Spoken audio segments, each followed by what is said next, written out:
Hey guys, Dr. Jordan, Dr. Andrew. We're back with you with part 2 of our 15 pounds healthier in 15 weeks. So if you haven't watched part 1, make sure you go back and watch that. And if you haven't watched the introductory video, make sure you watch that as well. But this part, we really wanted to get real practical and tactical in terms of strategies that you can utilize. We're not going to recommend everything that we don't do ourselves. So I'll tell you that up front is that all of these recommendations that we're going to give you, you can take them or leave them, but just know that we are utilizing these things. We've studied, we've researched what are the best things, and so we hope that you guys find value in that. Cool? So in terms of nutrition, okay, like we talked about on part 1, we said, hey, 30% is the gym, 70% is nutrition. So we're going to be hyper focused right now and be very myopic about nutritionally what can we be doing. Well, one of the things that I'll tell you is that when we study hunter-gatherer tribes, part of the reason research really studies them in depth is because what it's starting to show is that hunter-gatherer tribes never dealt with the chronic disease that we're seeing. The times that they struggled were either acute injury from a lion or bear attack, or times of famine or just survival mode of starvation, right? But they never dealt with the chronic issues that we're seeing, not just in adults, but like we talked about in part 1, in kids. And so let's take a look at what they ate. Well, number 1, they had a high carbohydrate intake. But you gotta remember, it's the right kind of carbohydrates, right? So it's vegetable sources, predominantly. I mean, 90% of their carbohydrates were from vegetable sources. So they did eat a lot of carbohydrates, just the right kind. They had low to moderate fat intake. So fat gets a bad rap nowadays because they're like, well, if you eat fat, you're gonna get fat. Well, that's not true. The right, good, healthy fats are really important. So things like avocados are really good for you, okay? So the right types of low to moderate good fat. High protein diet, so things like fish and chicken are really good. Eggs are really healthy, okay? They don't give you high cholesterol, okay? And high cholesterol isn't the culprit. Remember, we're focused on the underlying issues that drive those problems, okay? Cholesterol has a really important job in the body.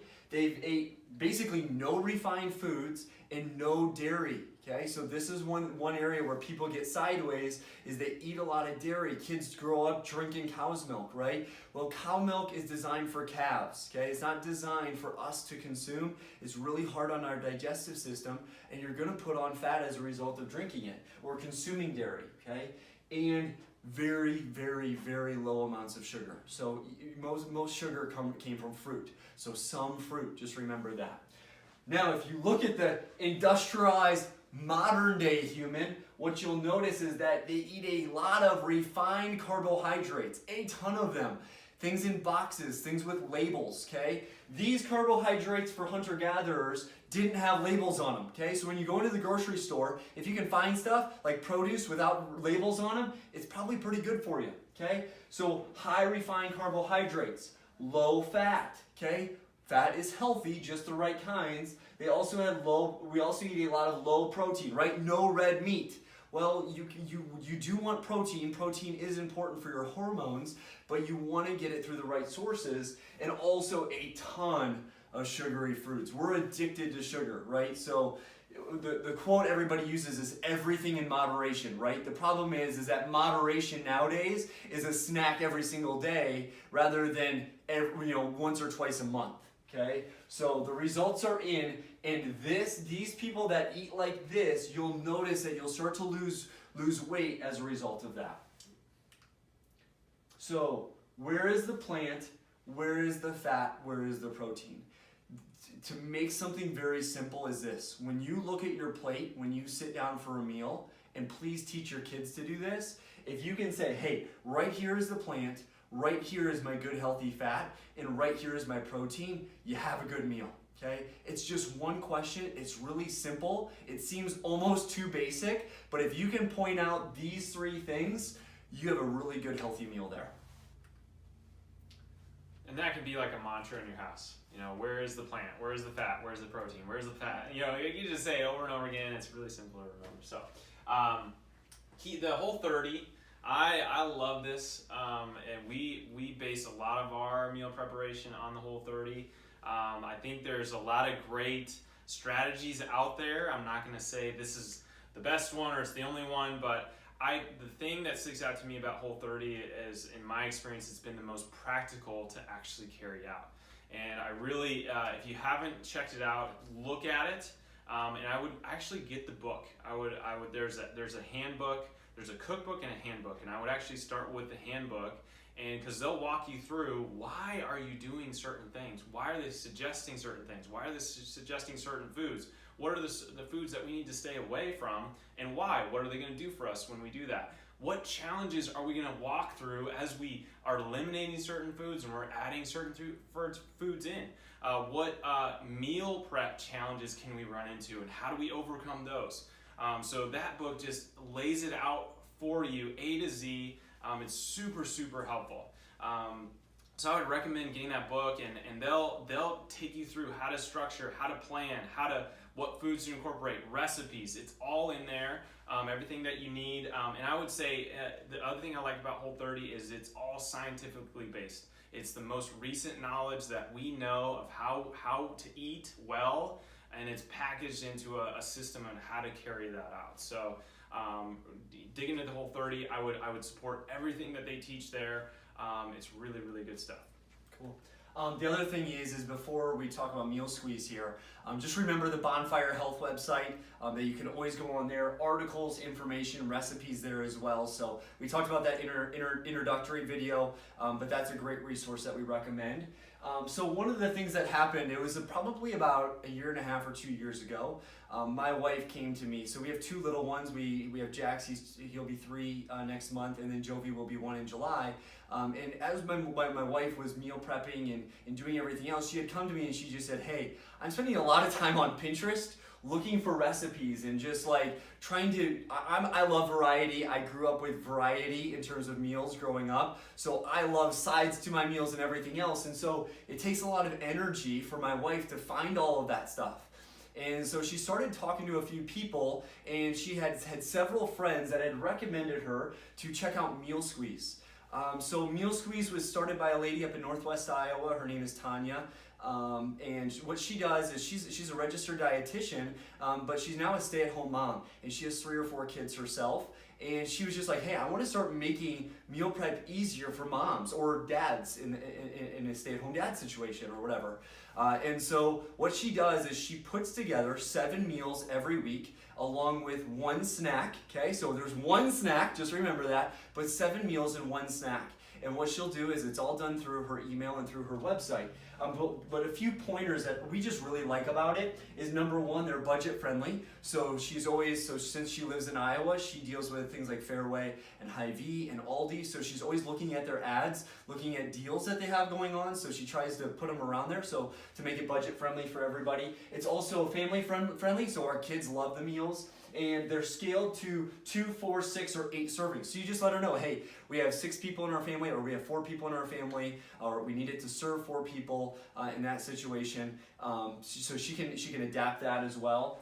The other things that are nice is that the meals are all ready in 30 minutes or less. So my wife spends about 1.5 hours or 2 hours on the weekend, usually on a Sunday afternoon, and sometimes it's 45 minutes, just kind of getting ready for the week. And then during the week, all of the meals are prepared in 30 minutes or less. Right, so we had talked about busy schedules, right? It's nice to be able to prep the meals really quickly. And then the other thing is there's a categorized shopping list. So if you use the mobile app, you can do that. So she has different subscriptions prices. So she has a $5 one. That doesn't come with the mobile app. You will get the categorized shopping list, but you can't use the mobile app. For an extra $2 a month, so $7 a month, you actually get the mobile app, and you can actually be like, okay, I want to do this meal, and if this meal requires extra virgin olive oil, well, I already have that in the house, or coconut oil. I don't need that, so you can take it off of your grocery list. So you can modify your grocery list as needed. And she also has a 7-day free trial on there. So this is just a great tool that we use every single week just to make meal planning easier. One of the things that we know about meal planning, and both of our families do it, is that when you know what you're gonna eat, you're not gonna go for something, it's not gonna be like, oh, hey, I'm gonna go get Panda Express today, right? Or, oh, hey, I'm going to Freddy's, steak burgers, right? You know what you're putting into your body, and it's prepped ahead of time. This is just an awesome resource that we've used, especially for you moms with kids.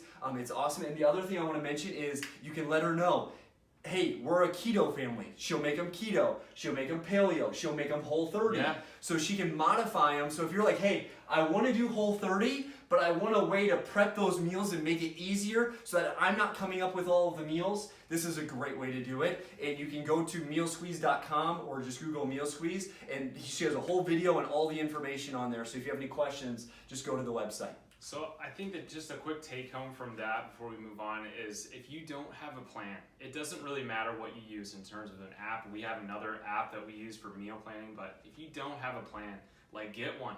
Get something that will help you organize things. And I'll tell you from personal experience, guys, when we first did this, it was hard. It was difficult. It was frustrating. We had to work out the kinks as we went. But now it's like a science. It is just, there's no thought in it. It happens automatically where it's set for the week. Like, it is just so nice. And we've gotten so much faster at it. At the beginning, it took more time. So I just encourage you on the front end, if you're trying some of this stuff and it's difficult in the beginning, push on to the point where it's just a machine. So you'll get there. Yeah. And the other thing I'll add on to this as we're talking about nutrition is that the more that you can be consistent with what you're eating, the easier it is. So for me, I'll be honest with you, I've eaten the same breakfast for the last 2 or 3 years in a row, right? I don't get sick of it. It's eggs, it's 2 eggs, it's a piece of bacon, and it's a piece of sprouted Ezekiel bread. That's the same breakfast no matter what, unless I'm on vacation, okay? Then I splurge a little bit, okay? Yeah. But the easier you can make it, and Dr. Angel will tell you, my lunch is the exact same every week. It's chicken, it's broccoli usually, or some sort of vegetable, and then it's either quinoa, sweet potatoes, or rice. I have the same lunch every week. I know what I'm eating. Our grocery list stays the same. So the more that you can make things consistent and meal plan ahead of time, it is so easy. You just got to get on track. Give yourself a month or 2 of being consistent with it, working out the kinks. You'll get through it. And if you're not like that and saying, I need a little bit more variety like that, you can still plan that variety. Yep. Like I knew a mom the other day, she said, hey, every February, I have my February month mapped out. We do the same meals every February. Nobody's going to remember what we had a year ago last February. And she just does her whole year that way.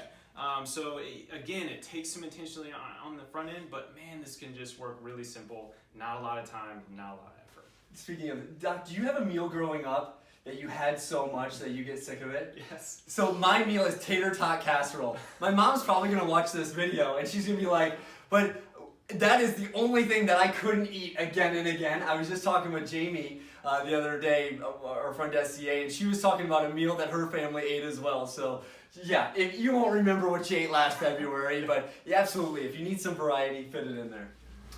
So sleep. Some practical things about sleep. We know how important it is from video number 1. Let's talk about some practical things of how to do that better. So you want to use the circadian rhythm as a guide. So basically track what the sun's doing. When the sun comes up, you want to be ramping your body up, waking up for the day. And when the sun starts to go down, this is probably the bigger one, is you want to start slowing down. And so you want to start, lowering the lights in your house, shutting lights off, using dimmer lights if you have them. You want to get away from the screens, the light, and different seasons will change as well. So in the winter, the days are shorter. In the summer, days are longer. Your body's kind of in natural rhythm with the sun and the seasons. So if you can line your schedule up as much with that as you can, that's great. A lot of times at night, we're staying up way late at night. We're cramming on the computer. We're working on our phones. We're doing things way later at night than our ancestors never did. Our body's really built to go to sleep when the sun goes down. So that's a good rhythm to get into. 8 to 9 hours should be your goal. There's just certain things that are going to happen in your body in the last 2 hours of your sleep cycle, of an 8 to 9 hour sleep cycle, that just you'll miss out on if you're going 5, 6, 7 hours.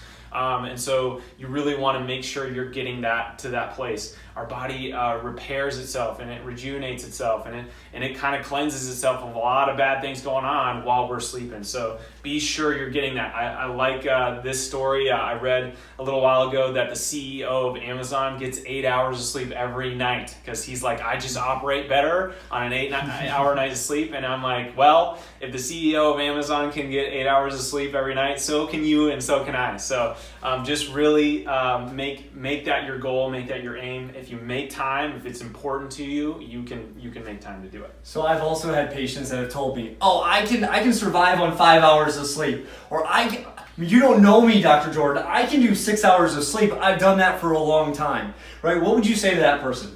I would challenge them on that because in my experience, usually that kind of person is going to be, they've done that for a long time. And they've really forced their body into that, and now their body's just used to it. But if you just give your body a chance to get on another schedule, it can get used to that schedule too. Yeah. And just because you don't feel the effects of lack of sleep right now doesn't mean you won't later on. Doesn't mean your body's slowly breaking down faster because you're losing that sleep every night. Actually, the research shows that if you get less than 7 hours of sleep, you're at a greater risk for things like heart disease, cancer, strokes, right? Chronic disease runs rampant. In fact, obesity and overweight are thrown into that as well. So if you're losing sleep, you're more likely to be overweight. Okay, that's what the research shows. Yep. So the environment that you want to create, it is a specific environment that you want to create for your sleep, and it's like a cave. Okay, so you want to think about, what is a cave like? Well, a cave is dark. It is cool temperature, it's cooler, and it's quiet, okay? So those are the characteristics you want in your bedroom or wherever you sleep. So some tactical things, if you've got artificial light from like street lights or things going on outside, you want to close your windows, get good blinds. I mean, you guys got heavy blinds, I know, so just make sure that thing is dark. I know dogs can be an issue, pets can be an issue sometimes, so try to strategize with them. Hey, how can we keep the noise down during the day? And how can we, maybe it's a different room. Maybe you move your sleeping place in a different room in your home. It's more inside the house. It's not on the exterior of the house. It could be something like that. So really get creative. How can we create a dark, quiet, and cool place? So that coolness, the temperature you're shooting there is between, I would say, 60 and 70 degrees. Okay, so it's cooler. It's a hot topic. This is a really hot topic in a lot of households. What should you put your temperature at when you're going to bed, right? Does it need to be 72? Does it need to be 68, right? And there's a battle there, right? Thank goodness my wife and I, we both like it a little bit cooler, but I know in a lot of households there's kind of this battle that goes on. So compromise, right? Yes. But just know below 70 degrees, ideally. Yes. And if that means somebody's got to sleep with some clothes on, or somebody's got to sleep with an extra blanket, maybe that's what that means. But, it's definitely better cooler. The E-fast is you want to get rid of screens at least 60 to 90 minutes before you go to bed. So looking at the phone, looking at the tablet. If you're going to read, just read a book. Don't read on your tablet. And TV, I recommend keep TVs and stuff out of the bedroom, out of the place where you sleep. I remember a lot of times we would watch TV growing up, right before we went to bed. And I was just like, no, not a good habit. So I would recommend just get it out of the bedroom completely if you can. That will help you. And then the household culture, this one is just simple. It's just helpful if everyone knows the expectation of, hey, we want to get to bed at this time. Sleep is important to this family, and everybody's on that same page. Maybe you got one person responsible for driving that effort, or maybe it's a team, maybe it's mom and dad working together. But just if everyone knows it's important and everyone has clear expectations on when we're going to get to sleep, when we're going to start getting ready to get to bed too, that can really help everybody. I know that's a process in our house. Oh gosh. Getting teeth brushed, gotta get glasses of water. I think I saw a meme the other day that said the biggest issue or the number one thing that's causing kids lack of sleep is dehydration, because all kids are like, oh, I need to go get a glass of water, and we're getting into that now with Jax. It's just like, oh my gosh. So having a time when you're going to start getting ready for bed is even more important than knowing when you're going to go to bed. I have an alarm set on my phone. And it rings at 9 o'clock at night to signal us to start getting ready for bed, because great. I will forget. I will not realize what time it is. And so when we're out places, that alarm still goes off at 9 o'clock. And everybody's like, what is that? And I was like, oh, it's time to go to bed. So that's how serious we are about this, I'm telling you. So a couple other ideas for you guys. Caffeine can be an issue with people. Some people, they don't realize that caffeine will take 9 to 12 hours to get out of your system. So if you're going to drink caffeine, you want to drink it in the early morning. If you're drinking it at like 2 or 3 o'clock at night or in the afternoon, which a lot of people will go to that mid-afternoon pick-me-up, that caffeine is still going to be in your body by the time you go to sleep. So just keep that in mind. Keep the caffeine early in the day if you absolutely have to do that. Avoid sugar and sweets and refined carbs right before you go to bed, because what that's going to do is going to hike your blood sugar up, and that's going to throw off all kinds of hormones that you need to sleep, and it's just going to make you jittery, and you're going to have problems getting to sleep. You're probably not, once you get to sleep, you're probably not going to sleep as well. So just keep in mind the type of food that you're eating right before you go to bed. Just a ritual, like you're doing the same things that hour and a half before you go to sleep, that's pretty ritualistic. If you can get in a routine like that, where you kind of do the same plan right before you go to bed, that can kind of signal your body, oh, we're getting ready for bed. We're kind of doing the same things. We're listening to the same music. Maybe we got the same ambiance going on. It's just methodical. That can really help some people. And I would say as consistent times that you can get, so like consistently go to bed at the same time, consistently get up at the same time as much as you can, that really helps your body sleep better. And then paying attention to when your last meal is. This can be an issue too. If you're eating too close to bed, you could be eating all the right foods, but if you're eating too close to bed, then that can kind of mess with your sleep cycle as well. Guilty. I've been there. I've been there. Yeah. Yep. And then what really helps me, some people, it's all the mental, right? How do I slow my brain down? And this is a good technique to use, is just to focus on your breathing. When you're actually in bed and you're trying to get to bed, you're trying to shut the brain off. Just focus on your breathing. Focus on, this might kind of sound kind of out there a little bit, but focus on the oxygen going in your lungs and coming out of your lungs. If your brain has one thing to focus on, it will really help it calm down. And just the rhythm of your breath can be really soothing. You can also focus on different muscles. I've gone through relaxation techniques where you'll focus on every little muscle in your toe, your foot, or your calf, different parts of your body, and you'll just focus on relaxing that one muscle. And then you'll slowly work your way up your body, and by the time I get to my waist, I'm gone. I'm out, I'm sleeping. So that can be another thing, to just get your mind off what it's been crazy on all day and just really focus it and relax it down. And then this is, I think, a commonly missed one that can be missed is the medications. If you're taking medications, some side effects of medications can really be interrupting your sleep. So I would talk to your doctor and say, hey, are the medications I'm taking messing with my sleep? Can we change it up? Or maybe if you're coming here, we are working with you to get healthy enough that you don't have to have that medication anymore. So that can be something that could be messing with you. You may not even be aware of it. So. Yeah. So sleep is a huge issue. Oh, yeah. That most people don't realize, that we know plays a huge role in our stress, or our weight gain, and so forth. So in our hormone imbalance. So that's a huge topic. Thanks for going over that, Doc. So exercise. So I'll tell you right off the bat, one thing that we know, just like we've been saying all along, is nutrition is king. Okay, nutrition is key, and exercise plays a smaller portion in this. So what our goal is today is just to give you, depending on where you're at with your exercise journey, different resources that you can utilize. So some people may have not, you may have worked out for years, right? While other people that are watching this, you may be, I haven't worked out for 3 or 4 years, right? So everybody's at a different place, beginner, moderate, expert in terms of what they're doing, but we want to give you a resource for each different level.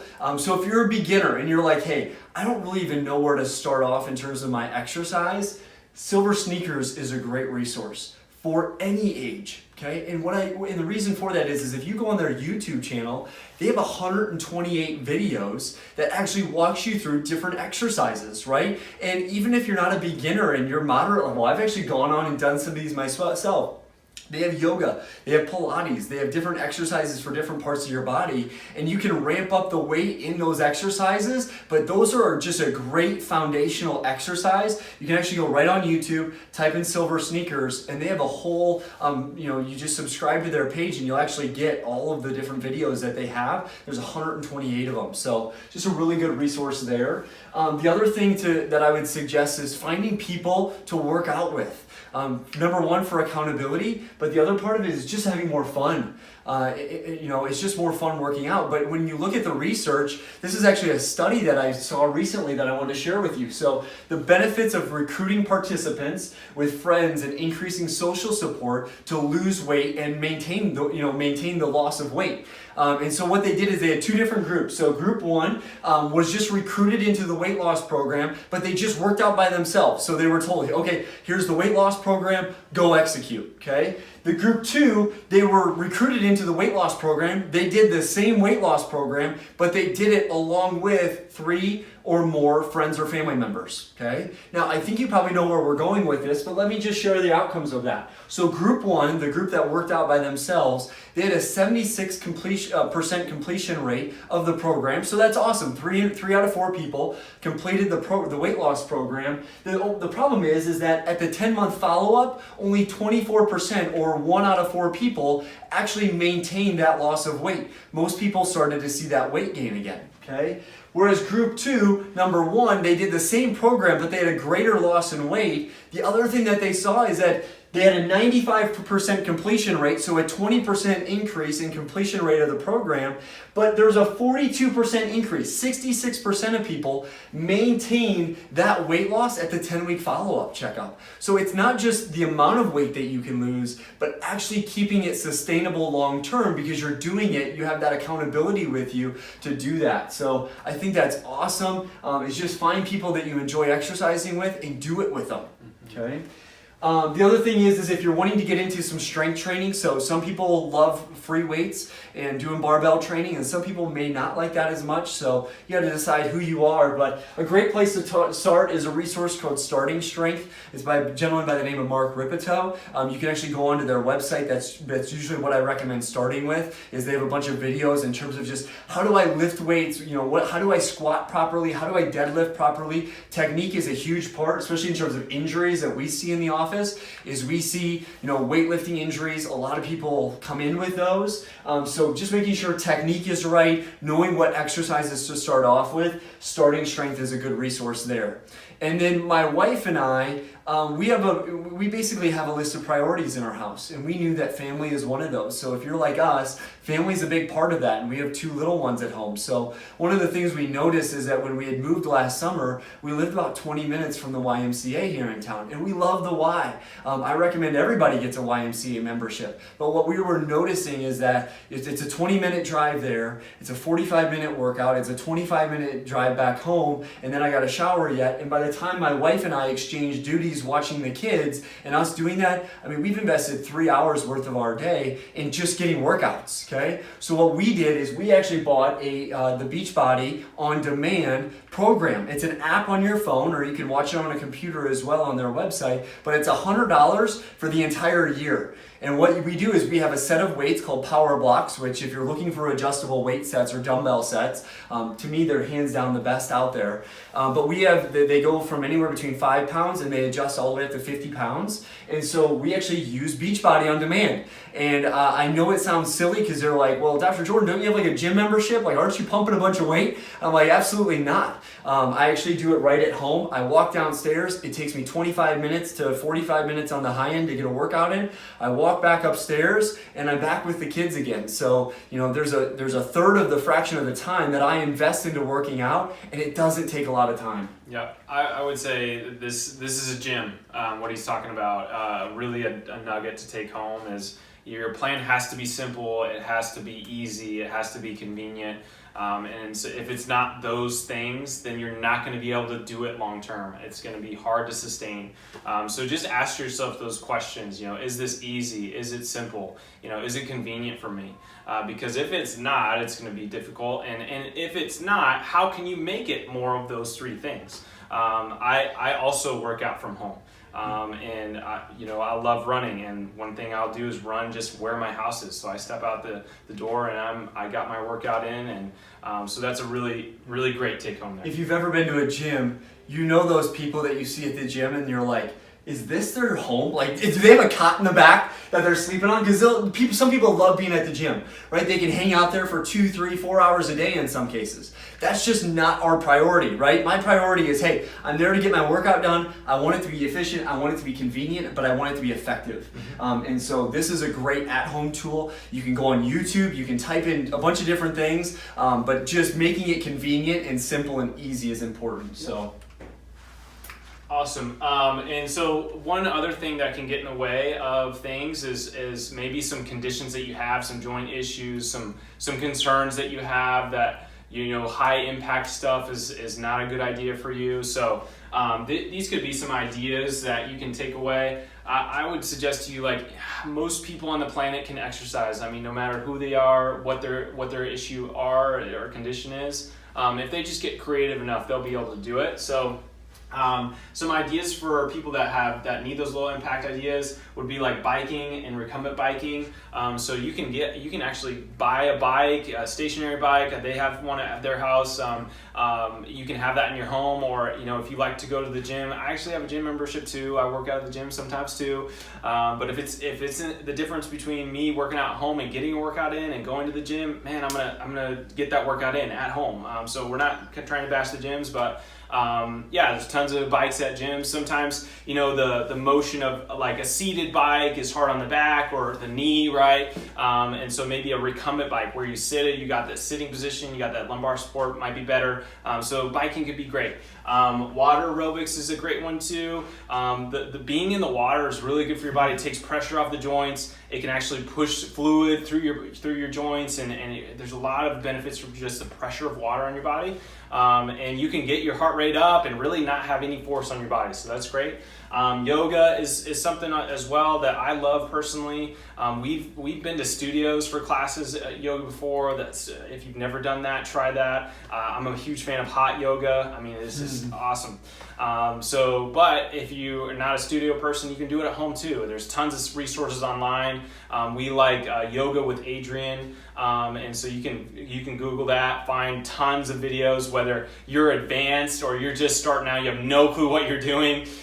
She's got a wide variety, whether you got 15 minutes or you want that full workout, 45, 60 minutes, she's got that. And some people, I used to poo-poo yoga. I was like, I don't think there's anything to it. It's just kind of out there strange, and it doesn't really work your body, right? And I'm totally have been convinced otherwise. So if you're like me, give it a shot. I had a patient last week who did goat yoga, which was hilarious. I'd heard of it. I didn't realize they did it. Somewhere around here, in the Council Bluffs area, one of the small towns around here, they do goat yoga. So you actually have goats sitting around you, or they'll jump on your back while you're doing yoga. Yeah. So I love hot yoga. That's my favorite form of yoga. But if you get the chance, try some goat yoga. Yeah, there you go. Great.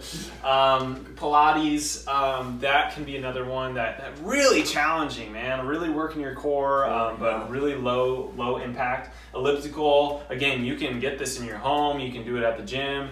Really good way to get the cardio up and no impact on your joints. Walking, man, walking's so good. It's highly underrated in my opinion. A lot of people can just go out for a walk, and especially if you want to mix it with nature a little bit, that can have a lot of health benefits. I read a study the other day that just like a 20-minute walk through the woods or somewhere scenic in nature can lower your blood pressure 10 to 20 points. And that rivals some medications out there. So it could be powerful just going for a walk. And the last one, rowing, I had a patient that just started. He got a rowing machine for his house the other day, and he loves it. So he just cranks out some rowing workouts at home, and that can be a really low impact way to work out. Another idea that I think is really important to introduce you is intensity, varying intensity as you work out. So we know from research that one steady state for a long time while you're working out is not necessarily very good for your body.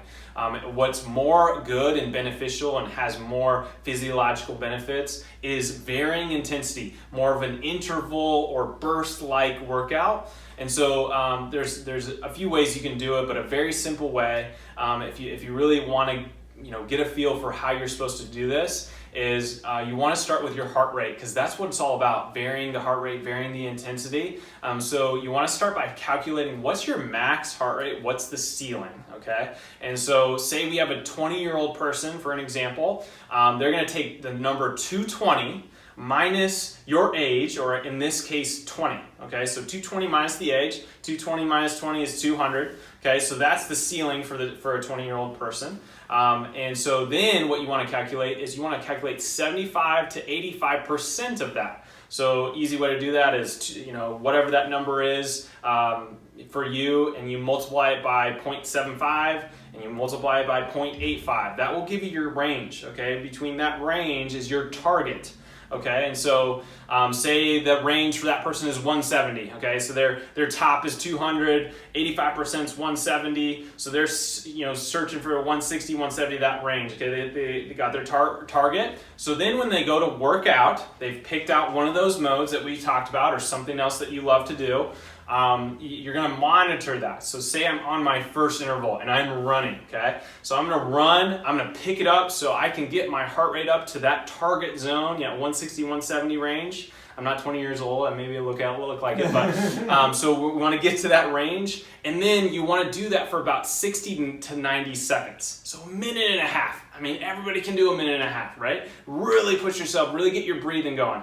And then you wanna relax. You wanna come back down to more of a resting state. What I mean by resting state is between 60 and 80 beats per minute is most people's resting heart rate. So you may wanna figure out yours beforehand when you're just kind of hanging out, resting, what is that resting state for you? Come back to that level. It's probably gonna be 2-3 minutes by the time you can work way back to that level. So I'm just kind of jogging now, just kind of taking it easy. Once I feel that heart rate's gotten lower, then I'm gonna go for another interval, and I'm gonna really pick it up, and I'm gonna push myself for another 60 to 90 seconds. Once I get there in that target heart rate, then I'm gonna drop it back down and get more to the resting heart rate. So I'll go through that interval probably 4 to 8 times depending on where you're at. You're not gonna shoot for 8 intervals the first time you do this. Maybe it's just a couple, okay? But the principle here is, guys, that we want to vary the intensity as we go through working out, not just staying at one state. Cool. So burst training. So more than anything else, guys, what we want you to walk away with in terms of your exercise is that, number one, find somebody to do it with, right? Find whether it's your spouse, significant other, or it's a friend or a family member or a coworker that you do work out with over lunch. Find somebody to work out with. And number two, find something that you both enjoy and go and do it. But do it on a regular basis. Okay, so one of the things that I've just noticed taking care of patients is they're really good for a while and then they may fall off. And the nice thing is that friend or that accountability is going to help keep you on track. So we want you to enjoy working out. We don't want it to be a burden. We don't want it to be difficult.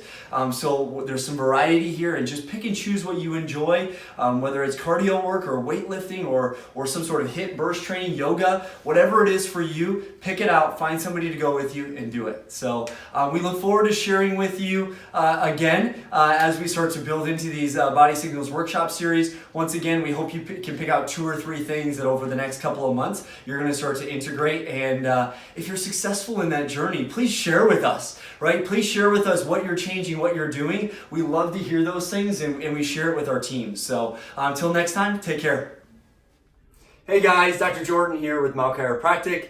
We're just finishing up our 2-part 15 pounds healthier in 15 weeks workshop. So I hope you guys have enjoyed it. I want to introduce you to a friend of mine. This is Marie.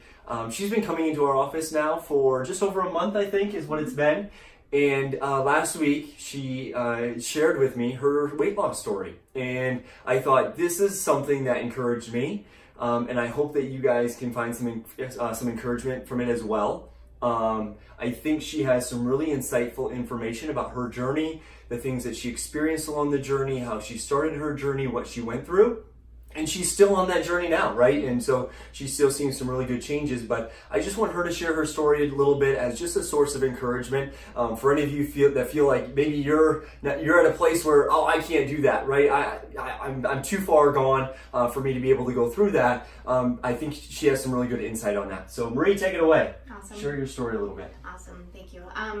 I was one of the people who thought that I was too far gone. I had lost weight, gained weight, did that yo-yo cycle thing for a number of years, and then I found myself at like 38 years old, nearly 350 pounds, and had begun already to have some health issues and all of that kind of stuff. And so I knew that if I didn't do something now, that my health was just going to continue to deteriorate, and as I got older, it was just going to get worse. So even though I had some challenging life stuff going on at the time, everything like that, I made it a priority to change what I was doing. And the biggest thing that I did was I just changed what I ate. In fact, for the first 80 pounds that I lost, I didn't go to the gym. I maybe took a walk outside when it was nice or something like that, but I wasn't a gym rat. I wasn't going every day or anything like that. I just changed what I ate. I didn't do fast food. I cut out almost all breads and pastas and rice and everything like that. I'm not saying I never had it, but it was super rare. And I increased the amount of vegetables that I ate and the lean protein. And then one of the biggest things that I did is I meal planned. I went grocery shopping and prepped my food, so I knew. So when I was in the middle of my work day and it was the middle of the afternoon and I was stressed out, I didn't have to think about going to the vending machine. I already had everything all planned out, so it was there, and that made a huge difference for me. And then in addition to that, I dramatically increased my water intake, and I stopped drinking soda, all of those kinds of things as well. And I started off small at first because it was a big change, but I kept changing things almost weekly. I kept adding to it. I didn't stay stuck too long. And now I'm down 2 years later. I'm down just about 130 pounds. And it was really just me changing what I ate. Now that after I lost the first 80 pounds, I started going to the gym, started getting more active.